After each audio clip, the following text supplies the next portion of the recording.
Good morning and welcome to Morning Meditation. We're on Psalm 77. I will remember the works of the Lord. Surely I will remember thy wonders of old.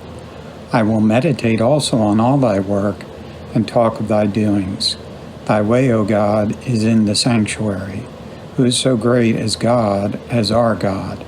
Thou art the God that does wonders.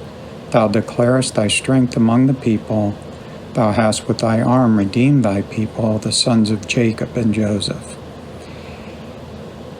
And I mentioned on Sunday about Jacob and Joseph, but I want to take a few moments and continue that comparison this morning. Jacob and Joseph were absolutely two different people. They absolutely had two different approaches to their faith. Joseph's faith was in God no matter what the circumstances were, and Jacob's faith was in God but in a negative way. Now, why do I draw that comparison? Because Jacob came before Pharaoh and said, "Few and evil have the days of my life been," and Joseph said, "God meant it for good, but you meant it for evil." Now, they both went through some horrendous circumstances. Joseph's, none of it was self-inflicted. Much of what Jacob went through was self-inflicted. Obviously, there's a difference there in how they look at and have faith in the works of God. And you and I need to learn that faith is the key. The Bible tells us in Hebrews 11, without faith it is impossible to please God. Jacob learned it later in life.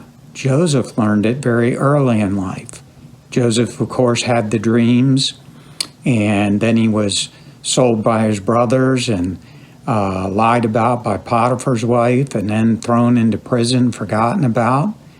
But he never lost hold of his faith in God, and that's key. I believe often as you look through the Psalms, you'll see that David kind of got off the way, but he always comes back to God's in control. Jacob, over and over again, a schemer, a manipulator, trying to control the circumstances, trying to control the situations. All I'm proposing to us in this morning devotion is, which one do you want to be at the end of life? Do you want to be Jacob, who thinks everybody has it in for him, is constantly deceiving and being deceived? Or do you want to be Joseph, who put his faith and belief in God, no matter what the circumstances were? And boy, he just persevered. And when life came around, he ended up as the second in charge in all of Egypt. Now, when we look at Psalm 77 here, we have a option. We can look at God as great, or we can look at God as saying, boy, he's just not doing what I'd hoped he'd do. I've got news for you. The infinite God does not work according to our finite understanding, and I'm glad he doesn't. We have an infinite, loving God that can respond to our faith today, and for each one of us, that is a blessing. He said, "Thou art God that does wonders." If you look at Jacob's life and look at Joseph's life, God did wonderful things in both of their lives. Boy, Jacob, he saw the angels descending and ascending. God protected him, and over again, God took care of Jacob, and all he could say at the end of his life is, boy, I've had an evil life. Now, was he a man of faith? Obviously was. God mentions him in Hebrews 11. But look at Joseph's positive faith, always wondering, looking at what is God going to do next.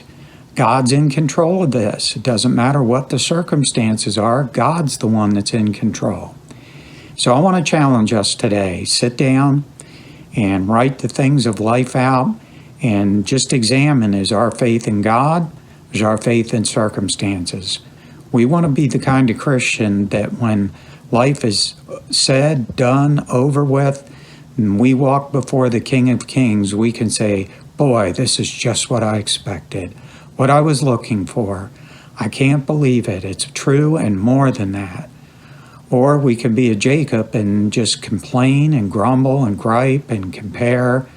It's up to you. You and I get to choose what we are. And we need to decide we're going to go according to God's strength today. Psalm 77 can be an encouragement or it could be a discouragement. That's up to you. God bless you and have a wonderful day.